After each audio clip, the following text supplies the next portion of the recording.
ನಿನ್ನ ಕಂಗಳ ಬಿಸಿಯ ಹನಿಗಳು 100 ಕಥೆಯ ಹೇಳಿವೆ.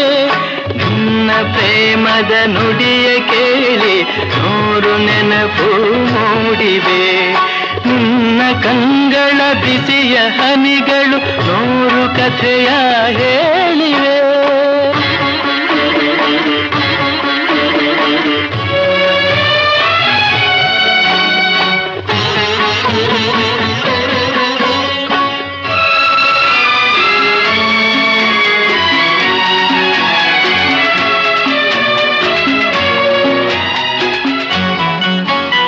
ತಂದೆಯಾಗಿ ತಾಯಿಯಾಗಿ ಮಮತೆಯಿಂದ ಬೆಳೆಸಿದೆ.